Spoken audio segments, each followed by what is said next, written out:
Hello everyone.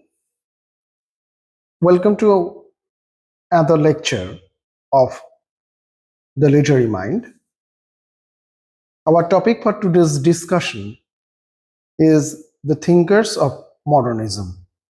The thinkers whose thoughts or works have their effect both on modernity and modernism. Now, this will not be done on a chronological way.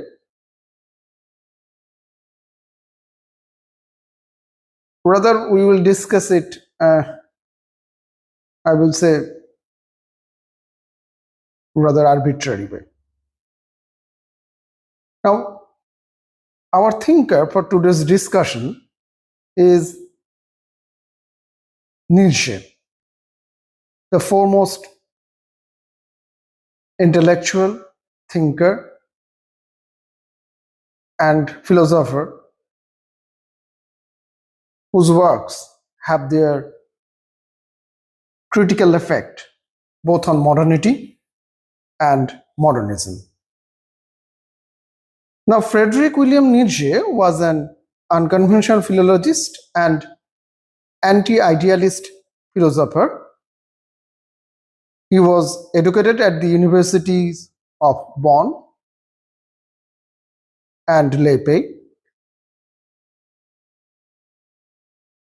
and earlier he was a professor of classical philology at the University of Basel. And his important books include The Birth of Tragedy, Beyond Good and Evil, On the Genealogy of Morals, and many others. Now, there are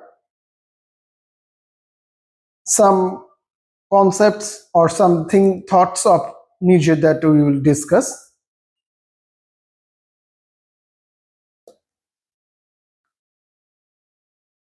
Now, Nietzsche places a high importance on art rather than Victorian morality.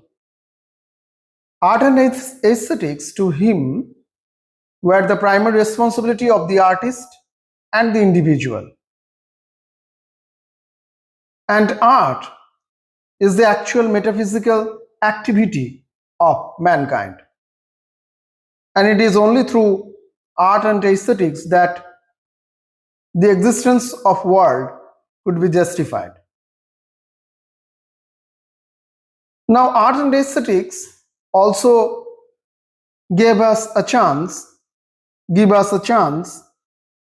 to know will, according to Nietzsche. Now, the concept of will is a difficult one, and I will try to explain it as far as possible. Now, will is somewhat a concept similar to the concept of unconscious in Freud. And it is a concept of our mind, related to our mind. And according to Arthur Schopenhauer, another foremost philosopher, it is impossible to know will. It is a force bigger than us that lies behind all our activity, and it can't be known through sensory perceptions, consciousness, or reason, because these things are all the subject of will. Now, this is a force bigger than us, mysterious, and we are unable to control. Now, the Greek tragedy is important in this respect. Now, as we can't know will or our true will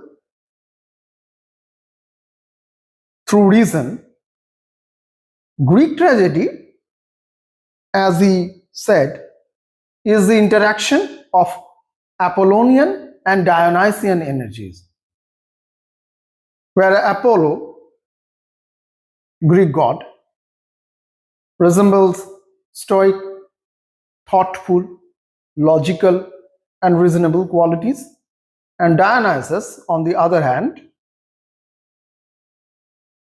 symbolizes youthful, energetic, wild, vigorous, and raw human instinct. Now, to know the true will, our true will, we have to lose the self. And this can only be done through the Greek tragedy. In the Greek tragedy, the dialogues symbolizes the Apollonian qualities, and the music is Dionysian. Now the music, dancing, this lead to our ecstatic loss of individuality and wild irrational activities and abandonment of self. And it is through this interaction of Apollonian and Dionysian, through the loss of self, we can get a direct access, we can get a chance to access the will. And so to him, art, aesthetics, Greek tragedy, all these were more important.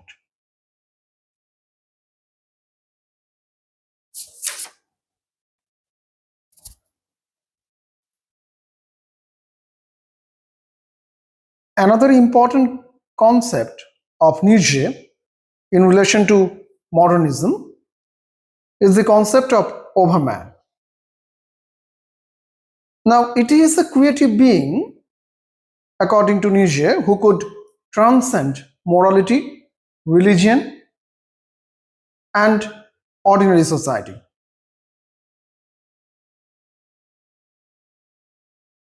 It is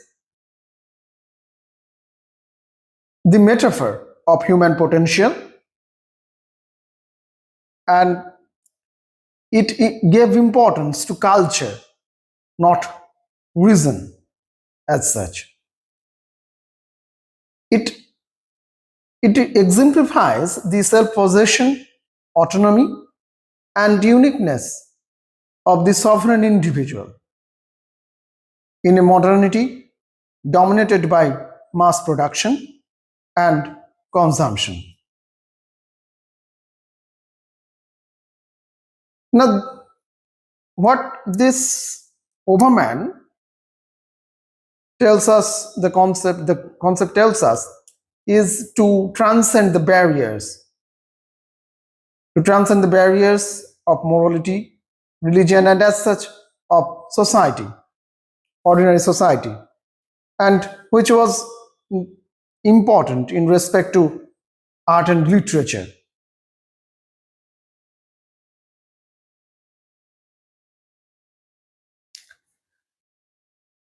Nietzsche was also famously quoted as saying, "God is dead." Now, what does it actually mean? It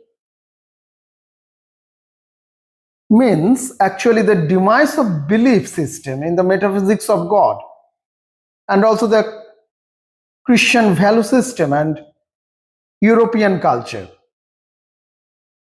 It tells us about the European cultural hegemony that was existing.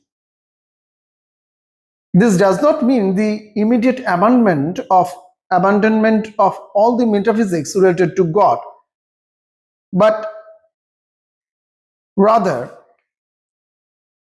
It is a naturalization of humankind and cultural event which compels us to rethink our relationship to the world in a godless world, who we are, and what is the purpose of this world and life. Now, this results in two different ways. One is nihilism, the school of thought that there is no inherent logic, purpose, or design of this world or life. And another one is invitation to experiment in life, in art, and in literature. Nietzsche also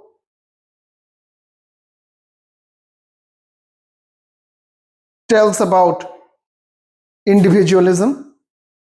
Now, all these things that we discuss about Nietzsche have their impact upon modernist writing, literature, and in overall in modernism. So this is all about modernism and the relationship of Nietzsche with it. We will come back with another lecture in this series shortly. Thank you all.